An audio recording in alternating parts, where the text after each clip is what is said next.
This is Brittany and David with WhereToWheel.com. Today we're going to give you a brief overview of some off-roading trail options in the state of Maryland.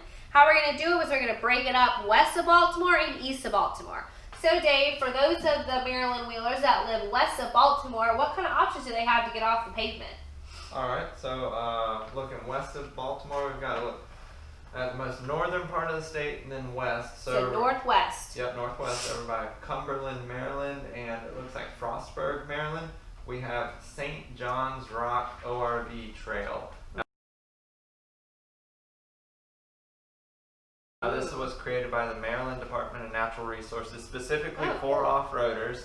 More than 12 miles of wooded trails. It has a dedicated obstacle course / rock crawling area. Okay. You do have to buy a day pass. Okay, where do they purchase that? Maryland, probably Maryland Natural Resources. Yeah, check them out there. dnr.maryland.gov. Okay.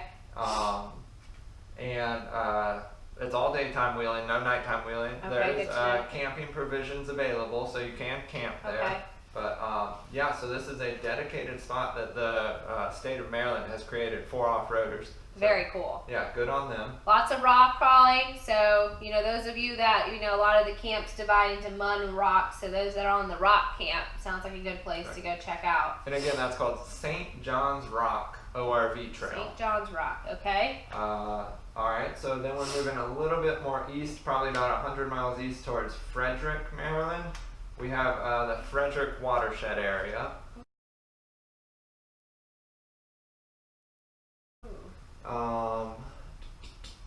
Looks like it's pretty moderate level off-roading, nothing too challenging. Okay. Good place for beginners, it sounds like. Looks like it's a wide open forest to drive through. Some stream crossings are what the users are saying. They're also saying it was a pretty drive, but it wasn't challenging, never even had to put it in four-wheel drive. So it sounds like if you've got a lightly modified or a stock vehicle, this is a good place to go to. And again, that's called the Frederick Watershed area, right outside Frederick, Maryland. And make sure a lot of times we say for beginners, but if it rains or snows, stuff like that, the trails can change and they can become more difficult. So make sure you talk to someone who's been out there before, or check the reviews on if the trails actually do change. Sometimes they get washed out or the crossings get deep and you need more than a stock vehicle to get through.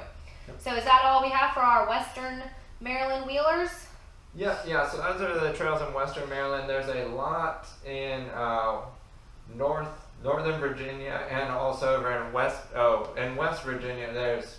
Oh, they put a lot of it to the Hatfield-McCoy trail system. You could get lost in West Virginia. Yeah, there's... months and months. I'm looking at the Where to Wheel map right now. There's 30 to 50 pins out here in West Virginia. So if you're willing to cross the state lines and leave Maryland, there's a lot westward. But we're just staying in Maryland and we'll cover the other trails in Maryland right now. So if we're looking east of Baltimore, you get really into the beach driving. So west of Baltimore seem more like rocks, wood, forests, and east of Baltimore is a lot of sand. So, you know, once again, it's better for the beginners, testing it out, learning your four low, four high, you know, how everything kind of works. The first one we're going to go to is Assateague. I hope I'm saying that right. Island State Park. That is, you know, it's really meant for saltwater fishing, so I'm going to preface it with that. But you can get onto the beach. It has about 13 miles of beach driving, but once again, like I said, it's really meant for saltwater fishing, so no crazy driving, you know, no donuts, stuff like that. We ask you to please follow the rules, and it is $75 a year for a pass, so make sure... Saltwater fishing pass. Yes, saltwater fishing pass, and you have to have that to get onto the beach, even if you're not going fishing. So make sure you get that before you head out, otherwise you won't be able to get on.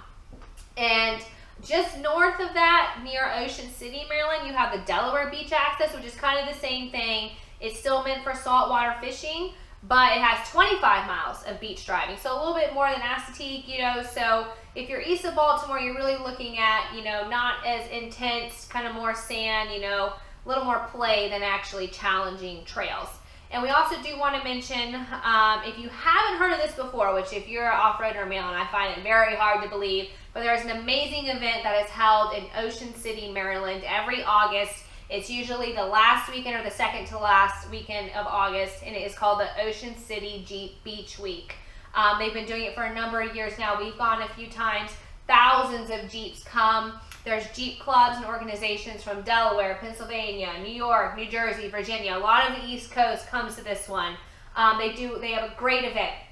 Lots of festivities. It usually runs from Wednesday to Sunday. They have vendors come in. They have a couple mornings where you can do a beach trail ride, which is usually about 250 other Jeeps, and you drive on the beach, which you normally cannot drive on Ocean City Beach. That's special for this event only. And they also set up a small off-road park, which we've had some fun on with our Jeep here that we call Tiffy.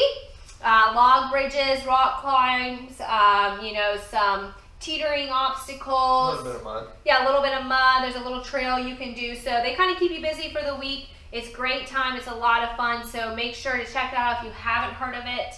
On the East Coast, we have enough problems trying to find places to hit the trails. So anything is, appreciated out here. But that's about all for Maryland. We do have Virginia. We did do a video for the off-roading trails in Virginia. As Dave mentioned, there's a lot in Northern Virginia. There's a George Washington National Forest OHV trail system. So make sure to check out our off-roading trails in Virginia video if you want to drive a little bit. But we hope this video helps you get off the pavement and onto the trails. And once again, this is Brittany and David with WhereToWheel.com. So check us out, and also you can follow us on Facebook and Instagram at Where to Wheel.